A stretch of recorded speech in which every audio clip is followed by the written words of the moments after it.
Assalamualaikum warahmatullahi wabarakatuh. Perkenalkan, nama saya Rizal Widianto, dengan NIM 240301037. Perkenalkan, nama saya Muhammad Rasul dengan NIM 240301052. Perkenalkan, nama saya Muhammad Izidin dengan NIM 240301067. Di sini kami akan melakukan wawancara terhadap pelaku usaha UMKM Galaxy Gold. Iya, selamat malam. Ini saya maaf ya mengganggu waktunya, saya di sini Iya.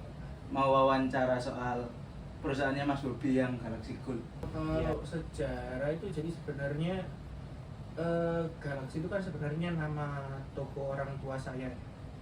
Dulunya itu toko emas di Pasar Gresik. Namun pas ketika Covid, penjualan emas di Pasar Gresik itu sangat menurun, Mas.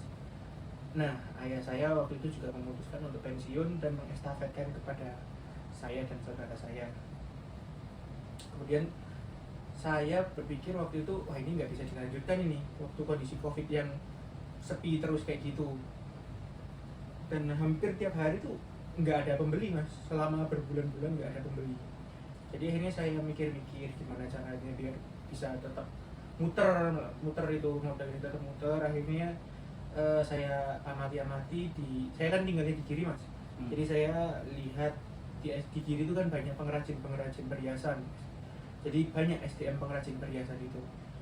Nah, sementara pengrajin perhiasan itu sekarang udah banyak yang nganggur. Nah, akhirnya saya coba siapa tahu berhasil menggabungkan. Jadi saya beli beberapa mesin dari China. Dari China saya beberapa mesin beli, saya gabungkan dengan memanfaatkan SDM yang sudah ada di kiri itu. Saya coba jalankan, saya coba pasarkan, ya alhamdulillahnya ya berhasil sampai sekarang. Lumayan. Lokasi produksinya itu di Sekar Kedaton ya, dekat Sunan Giri situ.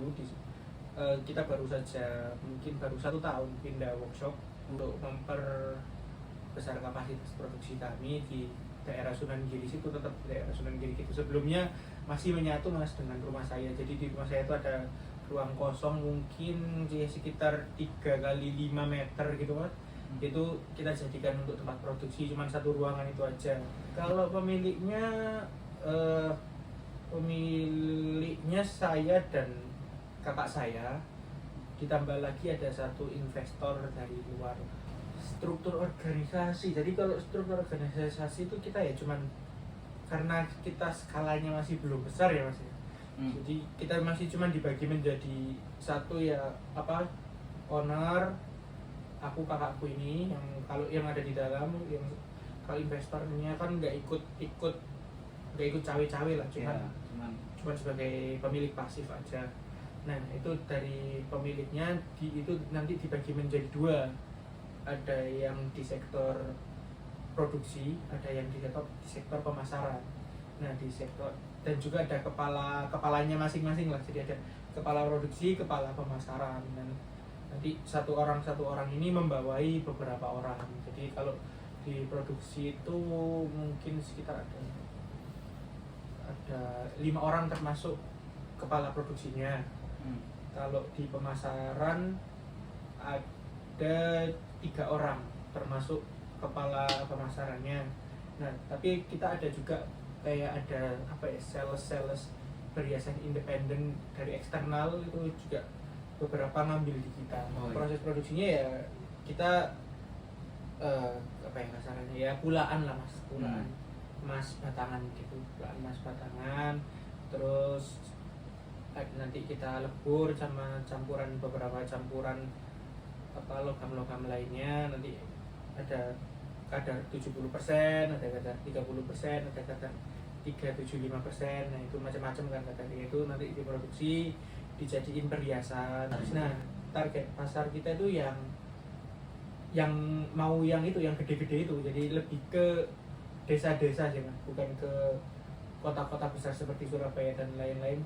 Karena kita menyasar ke desa-desa, Mas, kebanyakan toko-toko dan grosir-grosir di sana itu juga masih nggak terlalu menggunakan online sih, Mas. Jadi kita offline dari toko ke toko kita tawarin, tapi kita menawarkan produk yang apa ya, yang punya keunggulan lah Mas dibanding yang lainnya. Contoh secara kualitas kita terjaga, kalau di lebur itu ya tetap kadarnya segitu, dan kita ada jaminan kalau misal apa bisa dikembalikan, kita bisa buyback lagi ke toko-tokonya. Itu kan ya cukup enak lah untuk memudahkan toko-toko itu. Kemudian harga kita karena apa, saya merasa saya belum bisa lah menyaingi pabrik yang besar-besar.